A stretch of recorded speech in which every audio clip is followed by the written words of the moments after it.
The business is built on people that are willing and happy for you to make more money than them. Because everybody who works is just getting a paycheck. Everybody who works for these companies are all getting a paycheck. And they're pushing you to make millions.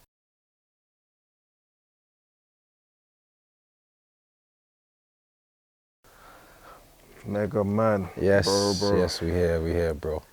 How you doing? I'm good, man. How you keeping, man? Boy, you know, we can't complain. Yeah. You can't complain. Apart from that, yeah, as I said off cam, Yeah, like yeah. Pups is a little bit weak right now, so just tending to Pups, man. Yeah, But yeah, we're good.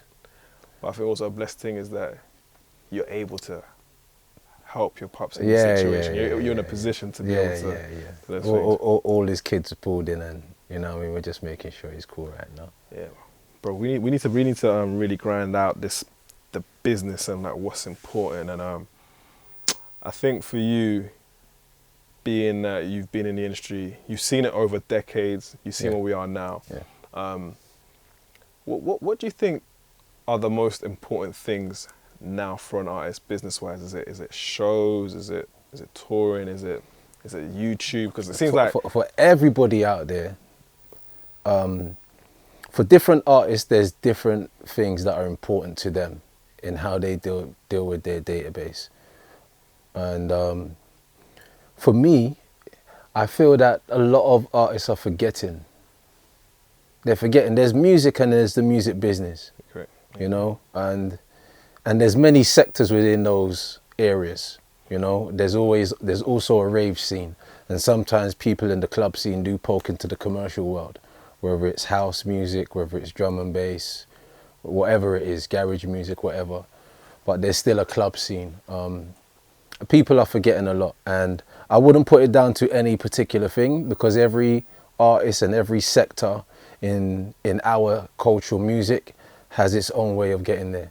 And some things work for one solo artist, the another thing works for another solo artist. I would say to any individual artist, know exactly why you are in the music business for. Know why you want to come into this music business. Know how much time you want to give to the music business, and make sure you try and execute that and try your best not to get lost in the process. I say the same thing because a lot of people will come to me and be like, Mega, why don't you want to rap running? There's a lot of people like that. There's a lot of people that even had crews or have movements around them, and they're still pushing themselves, which is a good thing as well, and the movement's still pushing them. But with me, I never wanted to just be a singer or just a rapper before coming into the music business. So I think for me, I had to then remember, because I tell you the worst thing about it is knowing what you want to do, knowing what style of music and how you want to come across and promote yourself, but then getting caught up into the have-tos of contracts. You know, there's a big difference in having to release music and then just releasing music whenever you want to.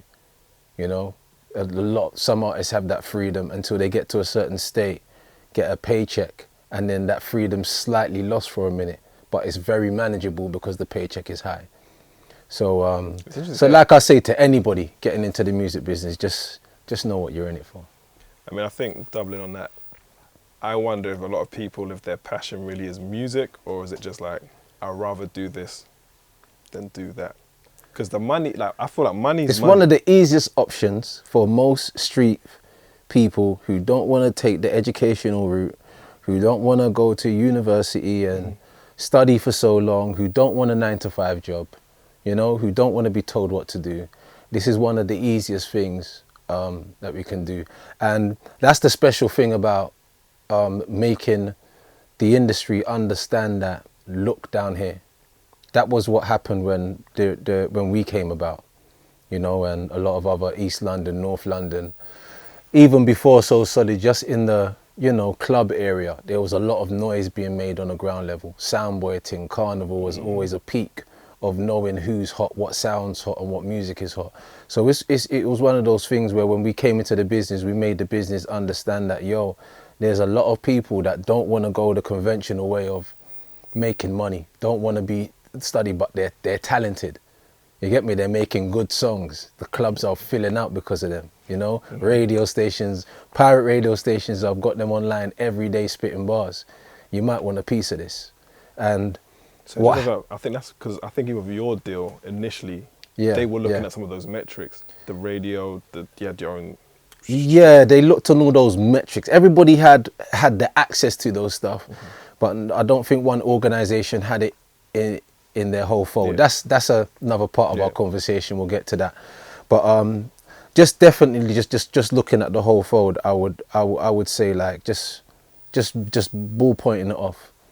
Just remember what you're getting into this music for. You know what I mean, and understand that everybody has their own lane, bro. Like, I can't sit here now and say, this is the best way to do it, or this is the best way not to do it. But I can show you to have a backbone. Do you know, I was watching something the other day, and it felt like a really profound statement to me. I'm trying to remember what it was when I wrote it down. Yeah. It said, "Don't underestimate how selfish a man is," right? Yeah.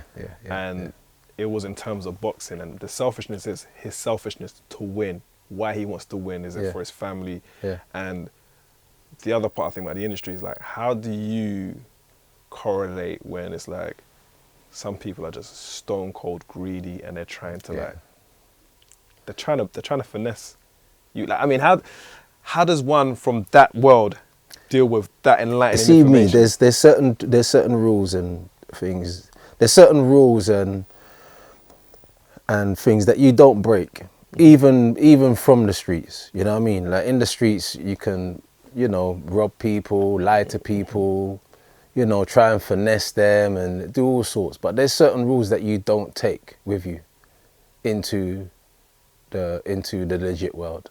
There's certain things I wouldn't advise you to take into the legit world to try and bamboozle people or finesse people, because those sort of reputations last longer than than the bad stuff that you've done on the streets. People can forgive you after that if it's not detrimental. You know what I mean? They'll stay away from you, but you know what I mean? You do that in the business, in certain parts of the business, you'll be lucky if you actually get another break for a very, very, very, very long time. You know what I mean? So with me, I would never go into anyone's territory and try and finesse any way of business, shape or form. There's people that's gone into 5 different labels and grabbed contracts quickly previously, but yeah, it's not my style, man. I think I play more than fair in business when it comes to doing what I do. Okay, so one thing I think is great about what you have done in terms of business is you've trademarked So Solid. Yeah. Right. Yeah. How long has that been the case for? Well, it happened years ago. We've done it years ago. But every so often you got to check it and renew it. Yeah, so that's so things the like process. So things like that. What made you think that? Because there's a lot of artists today who don't even trade. It's just a new age. It's just a new age, and if you really want to stamp your authority and make sure you want to authorize a structure of how that brand should be used, then first and foremost, who owns it and how did it come about ownership? So Solid was a name that was thought up by myself, designed by myself, but my crew inspired me to want to live towards that name and be as solid as I can for my crew. As a leader in the crew, I can see that there's a lot of characters that are not like me. They're here for a purpose, but they're not solely like me. I say it in a sense not to what's the right word?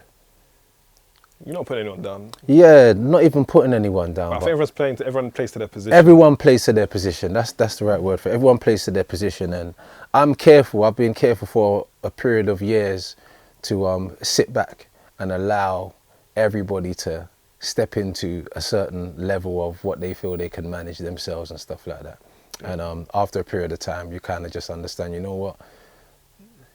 You've got a good quality, but it lies there. And Mega, you've got a good quality, but it lies there. And let's not cross each other's, paths in that way. Yeah. So I've learned, man.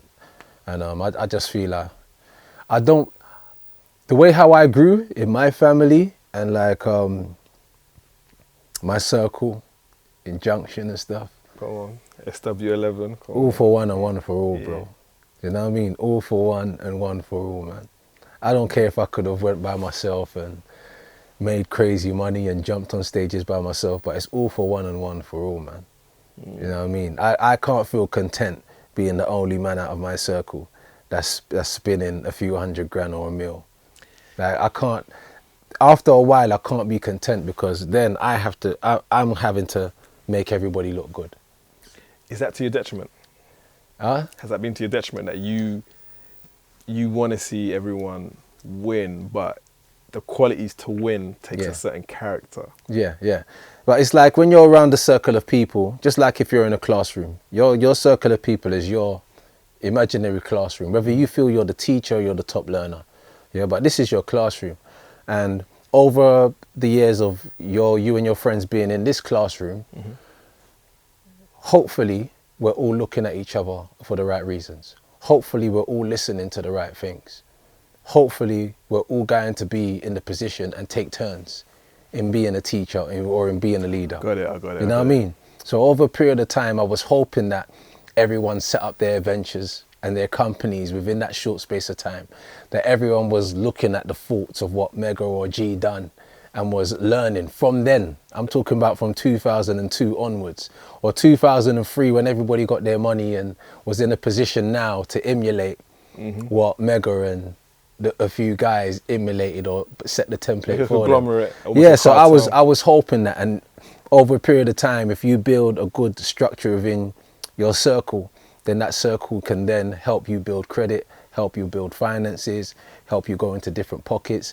You can be stronger as brands, because like the Soul Solid brand to me is like one of the biggest spikes in history, one of the biggest great bangs in history. When I would say for the new millennials coming on for 2000 and onwards, because it doesn't just represent a face. It doesn't represent one or two people. It represents a whole unit, a whole movement of people. You know what I mean? It represents like a time in music where nobody even envisioned that labels would pay kids crazy amount of money to be street, to talk street, and to promote themselves on the platforms of pop artists. It wasn't heard of. There was nobody in the business that was, you couldn't go to 200 producers and 100 rappers right now and do a round table or do a Red Bull sound clash, you know what I mean, or put on a Love Box. It was near enough unheard of. Now you see Love Box or you see Wireless. Wireless is and it a black is festival. That's it. That's what I'm saying. Wireless then, yeah. Wireless is a black urban festival. And back then you couldn't do that. You couldn't do that because even in certain structures, the sounds, the producers or the DJs or the artists or the singers were still white or, you know what I mean, Asian. But with me, like it So Solid meant more than just us being artists. Do you know What the brand has helped us to build other brands. You know what I mean? What dawned on me when I was like writing some of my notes is, No, that's cool. okay. What dawned on me is that I feel initially, like as you said, you wanted everyone within your immediate circle to have that mentality and to almost take cues. But even also in them not doing it, you can actually see that what you actually did birth was, the vision was actually probably bigger than your immediate circle. Because you probably thought, yo, you, bro, let's all do this. But then you have done it irrespective for the whole scene. Because you said, like, bro, like there's no reference point until you guys came in. There wasn't. And that's exactly what it is. There was no reference point until that time. So, and what I wanted to know for you is that when everything is new at that point, again, how were you able to navigate? Because I know you would have had a manager at the time, but all the moves must have been instinctive. Like, bro, I don't know if you was looking at what's going on in America. Like, the moves you were making were legendary and historic. The marketing side of things, today, artists are more involved in the way how they market. They're involved in what the labels put out. Yep. They're involved in how they manage their social sites. So they're more involved in marketing, and they can be involved in getting it wrong or getting it right. Back then, we weren't involved in marketing. We just told them what look we wanted to go out. So if there was a photo shoot, if there was a video, if there was a style of song, whatever it is, we laid the first template and said, look, this is the song, this is the video, bam.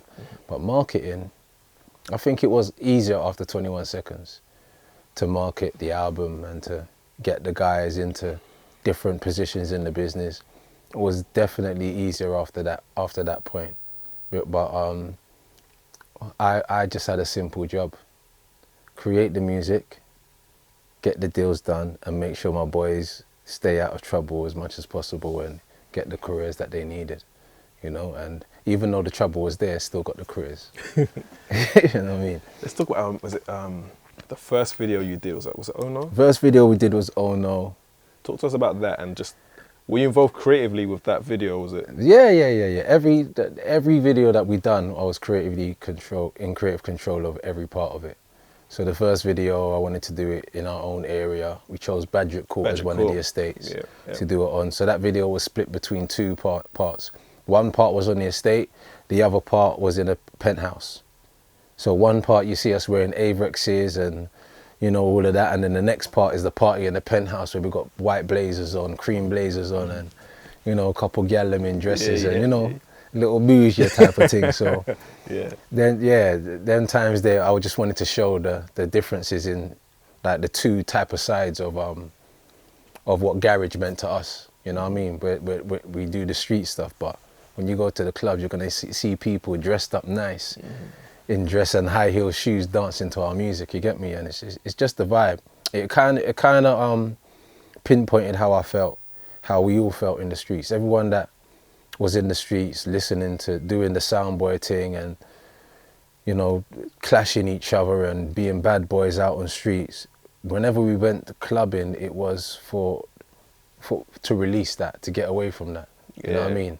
And drum and bass and garage and house was the prominent sounds in the clubs. Still is. I think that's interesting, because I think a lot of people wouldn't even have known that you were that involved with the creative side. They made us thought Mega was. Well, I wouldn't allow any video director to edit or grade our video without me being there. You know, a lot of artists aren't doing that even. There's a certain percentage. Yeah, when I was in record deals, there was no video which I wasn't sitting in the editing suite at a certain point. You know, once they get all the stills together, I remember how we acted on set, because I was more focused on how everyone was standing, making sure even the people who ain't important that were important to us, but not important to the label, we made sure that those visuals and those edits were in the final cuts. Because, you know, sometimes videographers are told, he's the superstar, this is the artist, boom. You know what I mean? And you could have a movement. You could have your friends around you that have held you down. You can have your street manager next to you, and, you know, just certain people who supported you along the way, which when people see your first visual or a few visuals, they want to actually, oh yeah, look, my man's there. Oh, everyone gets the limelight. So when their mums and dads are looking on TV, they're looking for that part. They're looking for that part. That's my son, that's my daughter, that's my child, that's, you know what I mean? And back then there wasn't, you couldn't just, it wouldn't have been that special if I could just watch it on my phone. Back that time, even if we had something to look at, something on our phone, we felt it wouldn't have been special, because CD UK meant too much to us. You know what I mean? The box TV, Kiss TV, when you can call up and make people play your videos. You know what I mean? MTV and MTV Bass. Yo MTV Raps, Channel 4, all of these programs, Top of the Pops, they were important. Flavor TV. Flavor, that came a little bit later. That came a little bit later. But as we was growing up, it was important for us to be on those TV channels than it was us to be on an app or on a website that was streaming our music for free to the masses. You know what I mean? We wouldn't have felt that special. But now, as time's gone on, you know what I mean? People see that as a special thing. You know, like YouTube is people's TV entertainment and news and everything now. So But we definitely lost things because So Solid, I remember people and you've heard this before, people queuing up to go and get the CDs. yeah. Like legit going to get the CDs, looking at the artwork, opening it up. Yeah. You know, It's a very lazy world. The music business, I find, is very fearful, lazy, and in some sense, if people don't see you slaving to work hard, they don't really want to see you successful, or they don't want to give you that honorable round of applause. It's like working hard. Let me get it right for the masses. There's a slight slave mentality in our minds. And I'm going to say it like that. There's a slight slave mentality. I'm not saying it as in someone's holding you ransom. You're holding yourself ransom. Because indirectly what you're telling yourself is that if I don't work hard, I don't deserve something. If I don't physically put my time and effort and continue doing it over a period of time, yeah, the reward at the end of it isn't going to feel as great as it did if I got it easy. No. We have to get that out of our head. We have to get that out of our head. From in 2000, 2001, maybe early 1999. Let me go a little bit before that. Before that, my dad used to have like the ISIS papers, and I used to go to the Rastas yards and read the Egyptian Book of the Dead. And as if you do your research, you know what you're talking about. Right. If you do your research, look into those books. And I was studying so much back then as a teenager, between the age of 16 and 18, 19. And then as I was trying to do business and understand what business was, I was listening to Robert T. Kiyosaki. And I never had any books at that time. I just had some CDs and I used to play it in the office to the man them. You understand what I'm saying? So my frame of mind was never, I want to be a rapper forever. I want to work hard forever. I want to go into studio, spit bars, put it on a song, on a vinyl, jump up on stage for like however long it lasts. You know what I mean? And I never wanted to be that guy.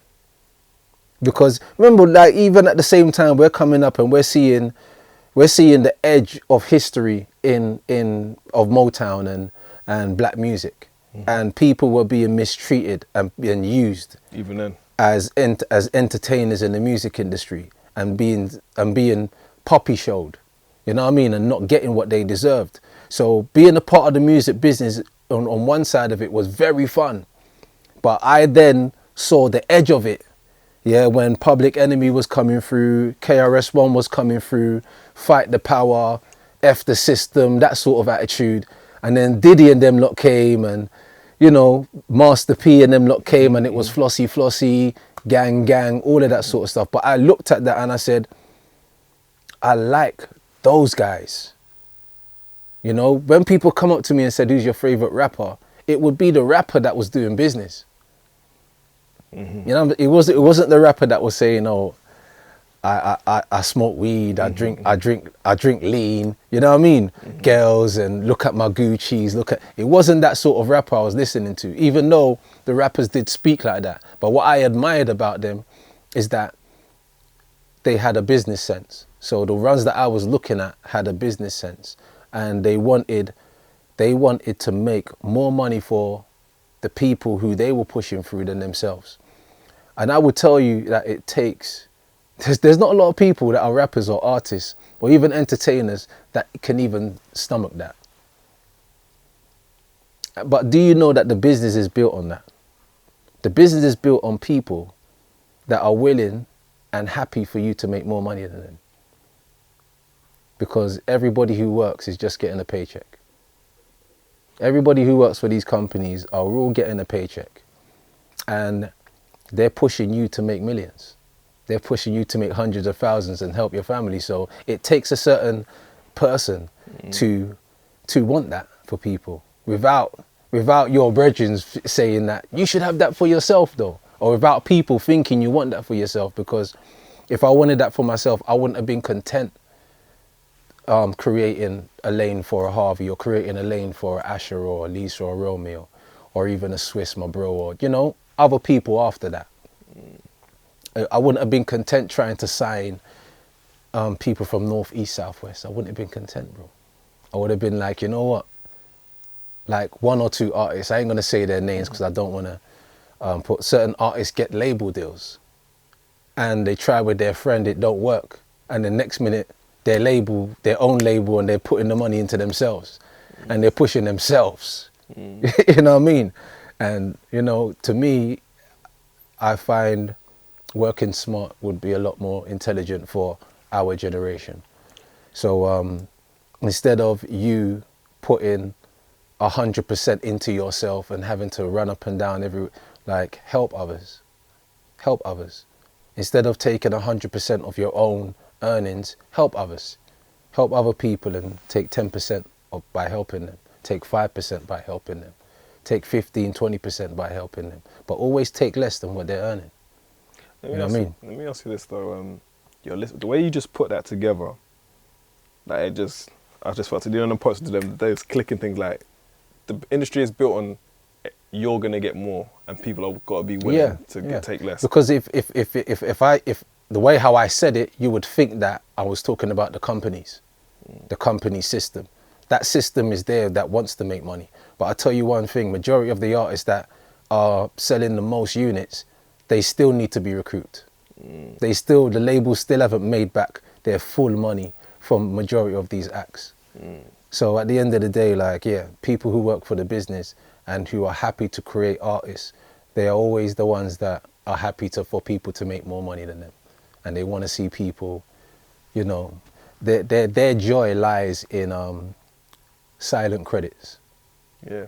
You know, silent credits, or put my name somewhere in small writing on some artwork somewhere. That's where their credit lies. You know what I mean? And that's what the business is made of. And if there isn't people like that in the business, then you'll find that A&Rs and people that do your videography and people that do your mixtapes, they want to be rappers soon. You know what I mean? I was gonna just click this back on. I do feel with Instagram, as much as it's a powerful tool, but silent credit isn't the currency that we're on now. It's and again, everything's positive, but I think it's important to understand how time has changed. I remember you saying what was your former manager's name at Albert Samuels. Albert Samuels, right? Now, many of today's artists wouldn't know who Albert Samuels is. You know who he is. You know what he's done. You know what he's done. I'll tell you about Albert Samuels. The Samuel brothers, David and Albert. They've been looking after artists from maybe longer than I've been born. I would say. And they've seen the game changed maybe 3 or 4 times. And when you see a management team survive 3 or 4 tsunamis of this music business, you got to understand that they have a way of understanding how business works and how entertainment works. And for a period of time, I could actually see that there was the labels had it. The labels had it. There was a hold. The TV stations had it. And those TV stations that had relationship with managers and producers and stuff, those were the ones that handed the first opportunities down to them.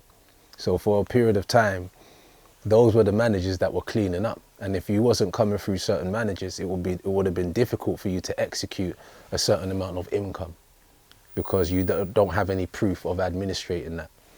So like I was saying, a lot of people go into label meetings expecting £500,000, and then they'll look, so who's your manager? And they'll look at the guy next to you and be like, yeah, my brethren. And they don't know that means that number that they would have got. That means that number what they thought they would have got drops.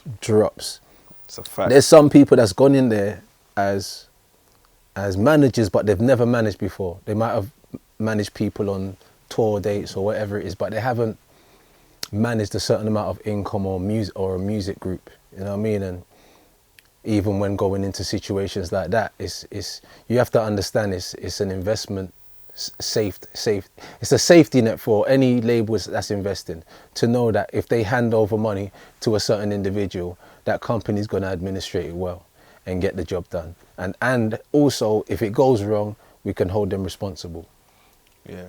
You know what I mean? It's a game of like, and when you said that, I've been told by lawyers specifically, there's only 2 or 3 urban managers that they trust money with at a certain point. Yeah. Right? And if you're not behind them, the numbers do actually drop. And and I think the beauty in what you just said is that it's not a fence. If you understand the cycle of business, and like I said, it's investment. Like if you went for a bank loan, they're gonna say, okay, can we pull up your credit report? Yep. Yeah, this and that. Yep. And we always say, you have people saying, they're all philosophers now, like the industry is just a loan, it's just, the label's just a bank. Well, if it's just a bank, what's your business plan? What's your business plan? There Can you we go. see- If you want to go to the labels and you want some money for your product, then you have to be able to show them how you're going to administrate, how you're going to deal with that money. Put it this way, if you don't have any statistics before going into a label and you're just going to say, here's a tune, and they think, rah, we can make 3 million off of this song in the space of 5 years. I would give him $500,000 for the single, you know. That's how much I believe in this single. I've heard stupid money going for singles, but I'll give him $500,000 for the single, you know. Who's your manager? Oh, that $500,000 then turns into 200 or 250. Understand what I'm saying? We've heard about him. And because your manager is your type of manager, we ain't gonna leave the responsibility down to you to execute this. Got it. So give me the song and give me the video and just fall back. But I know what I can make from it. I can make a good few mil within a short space of time. That's good for my books. But here's 250, here's 200. Run with that. Because streaming is forever. We have to understand, even though a bunch of, you know, people who maybe had nothing to do with the music business set up streaming sites, and now we've captured the whole market. Tech companies, tech companies have captured the whole market. Over a period of time, you'll be earning more from streams soon. Over a period of time, eventually, you'll be earning more from streams. And what the labels that understand is that it is very different from the past. There was a cut-off point of when an album sells and when it stops selling. And back in the day, you would have to package and repackage and repackage and print and press and print and press and all of that sort of stuff. In this day and age, it's streaming. Streaming is forever. People don't go back to listen to something. Streaming is forever. So now labels have known that music can now continually play forever. We can actually pay for playlists to put out. We can forever pay and market via Spotify, via Amazon or Google Play or Apple Music. We can now pay for playlists for these songs to be on proper playlists. I'll tell you what's going to happen. Certain big people or certain big companies that have certain set playlists are going to set a price. And if it ain't happened, it's mostly happening already, to a certain degree, but it's going to be across board. Everybody's going to see it, plain and simple, because they offer people that now, payment to be on a certain playlist, payment for a certain amount of streams. So these labels know, well, you know what, if something slows down, we could just fling another 10, 20 grand and get a good few 100 million streams out of another song for the next few. They can play the game. They won't even need PR. Straight to consumer. They won't even need radio pluggers. All the in-between people, now we have to open our minds and find another avenue of how they're going to communicate and survive in the game. Because being a PR or being a radio plugger is very ideal when it comes to iconic acts, when it comes to big labels pushing big money. But when it comes to the independent artists or even the artists dealing with distributors, it's not really a key factor for a certain style of music. And if it's not a key factor for a certain style of music, that means those situations are going to slow down. And those people then need to find another way how to be the middleman between the streamers, you know what I mean, and the online TV, the online podcasts and the online radio stations, to actually be that bridge between. Otherwise, it's just non-existent. So the game is going in a way where the labels can only offer a certain percentage, which is like 20%, maybe a little bit more than that sometimes. The distributors can offer 80%, maybe a little bit less sometimes. And, you know, you being by yourself, you're still not earning 100% of your music. Because you still have to go through a distribution. You still have to go through a, you know, TuneCore, Ditto, distribution. So we never really earn 100% of our music. So we just have to understand that we have to know, like I say, I'm going to get back to what we were saying before, like, we have to know what we want out of this game, bro. This game isn't a play. There's some people like me that came into this for fun reasons, but serious reasons. I didn't want to sell weed anymore, bro. You know what I mean? I didn't like the feeling of what the streets could do. I felt I was more intelligent than just doing that. And watching all these gangster movies, I wasn't looking at the bad guy. I was looking at the most progressive guy. Listening to rappers, I wasn't listening to the most baddest guy. I was listening to the most progressive rapper. So the most progressive rappers to me are the ones that every time you listen to their album, you hear progression. Yeah, and you can see it. Yeah, that's it. They're not just spitting bullshit just to make money, and then you're looking at them and you're seeing progression. No, you're following someone's journey. If you want to be a fan of a certain artist, you follow their journey and you appreciate their journey, and you're growing with them, and they're growing with you. There's a lot of artists out there right now where they're still doing the same style of music, and they're getting older and older and older, and they ain't getting any younger, and their environments ain't nowhere as close as what it used to be. You know what I mean? So the experiences are totally different. So just in the whole sense of it, just know what you're coming to the game for, bro. Because they need people like us, man. What you start to look at over the course of any business is that the industry of the business is the most important. So there's going to be cartel ways of thinking. We're going to be like, okay, what's the best way that we keep our business buoyant? Yeah. You know, so you look at streaming as a way that is working now, but the labels have investment in the streaming companies. Yeah. It's just business, but when you look at it... It's kind of crazy because... you have to then go back to the source, you know. You then have to look on it and be like, the most popular artist today ain't the most creative artist today. True. Now, is there level to creativity? Yeah. Like there's level to love, and there's level to bad boy, and to being a bad boy, and there's a level of intelligence, there's a level of, you know, dumbness, there's a level to everything. And the most popular artists ain't the most creative ones. You get me? The ones that are making a noise on the YouTubes, UK based, and they ain't the most creative. And I'm not talking about minority, because there is one or two that are trying, you know, the young artists from South London and young artists from North and out of London as well, from Manchester to Birmingham. Those artists, yeah, they're trying, you know what I mean? But majority of the noise that's being made is, give me a beat, let me slap a certain thing on it. Turn up with a video. Let me just buy some clothes. You know what I mean? Skank in front of a video. You know? Show my mummy I'm on some swag or whatever. Yeah. And to me, even those dances could be done cooler. There's not...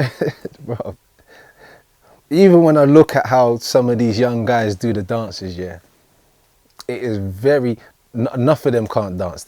They're even their stance, even how they stand and their posture, they're not really dancers, but they can do the move. You understand what I'm saying? And no, but brother, in your video, brother, you hold a few two steps, bro. Yeah, to me, when I look at dances and how people do certain things, looking at real performers, the whole brother, I'm looking at real I'm looking for real creativeness. I wanna appreciate something more than what I'm seeing. I love it. Don't get me wrong. I love what everybody's doing, UK based, worldwide, or whatever.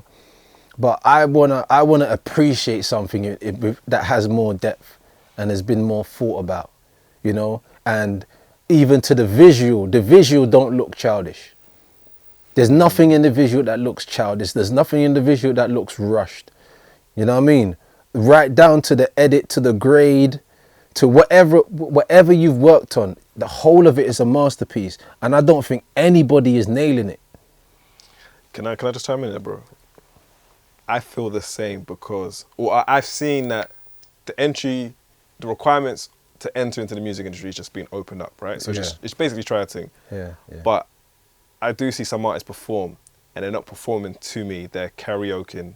They're karaokeing their music, yeah. Right. Yeah, and yeah. you know, like, okay, for example, I went to Childish Gambino's show a couple of months ago, bro. I think he's probably hands down for me the best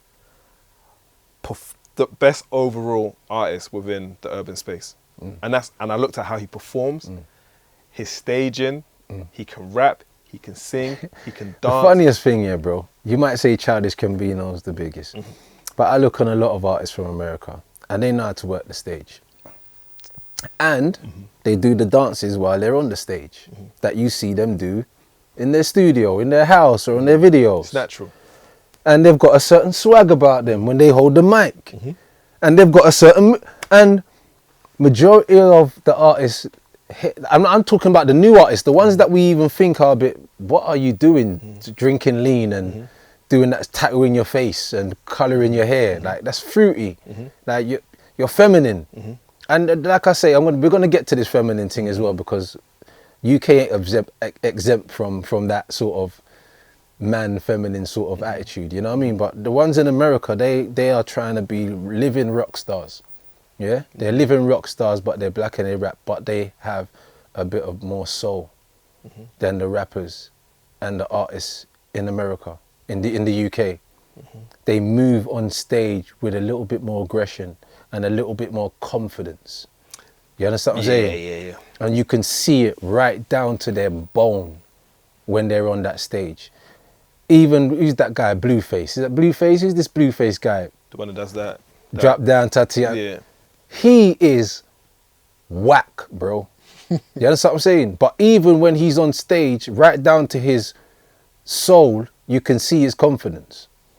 You understand what I'm saying? It's like a different feeling. Now, we're going to get to the UK. The UK, when we see these guys on stage, when we see them in person, we don't know whether to believe if it's the same artist. The aura is different. Yeah, we don't know whether to believe the same artist, because a lot of these young rappers, I won't say drill, I'll just say across board, a lot of these young artists are really cool people. They're really like, you wouldn't mind having them in the room. Some of them might have, you know, ratchet intentions and shit intentions, but they're cool people, man. You know what I mean? I can imagine how they are in their house with their mother and that. They might be a bit rude and sport and that, but if their mum's a little bit taller than them and a little bit tougher, they're going to get rocked all over their yard. You understand what I'm saying? And then they come out and take out on the streets, because the way how their framework is, you think like, I don't even want to kick this youth in his bottom. I might break him. You understand what I'm saying? So enough of them are like that, and I feel over a period of time we need to. It's like we're not focusing on the ones who actually can dance. Maybe the people who taught them how to do the moves. The ones that we know are the most talented people ain't always the ones that want to be on the stage every single day.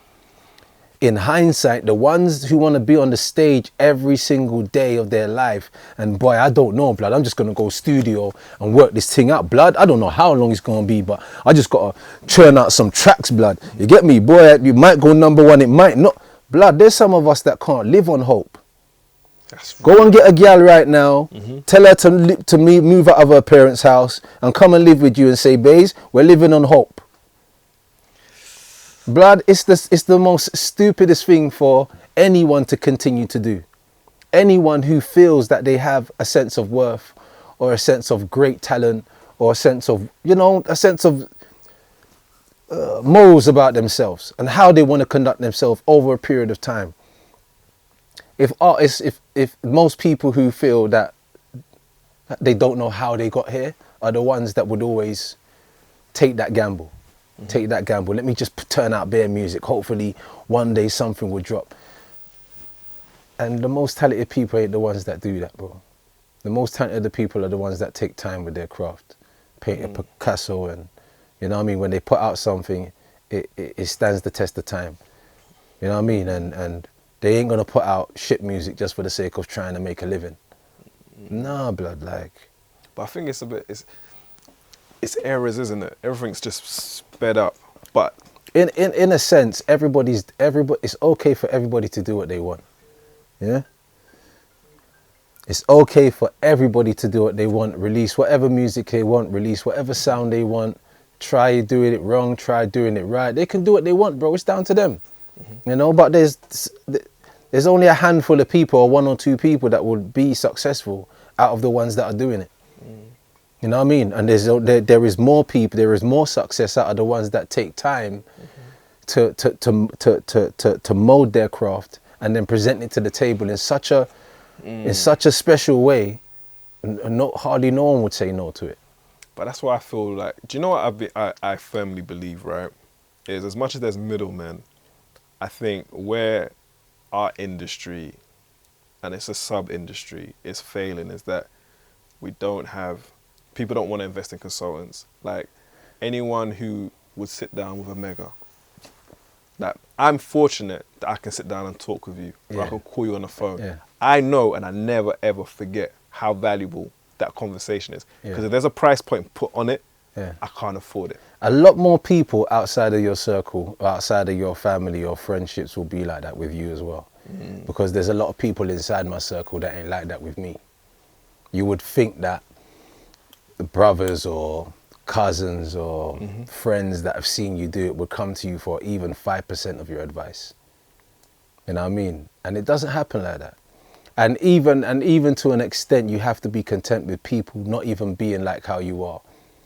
You know what I mean? And not being able to bring anything to the table to better your business, whether you've done whatever you've done for them for 5 minutes or whether you've done it for 2 years.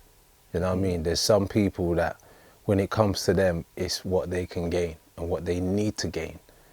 Because it's either one, they're comfortable with it, they don't mind being that, they know themselves, they're like, you know what? You're special. I'm not. This is how it's going to be. This is our deal. You're the special one, and I just make sure special cuts true. You get me? Yeah. So you just bring the food, and I'll play the role, and I'll be behind you telling everyone how special you are. It could be like that. Or they just haven't got it in them. You know what I mean? They haven't got it in them to want to be as special as the person who they're rooting for.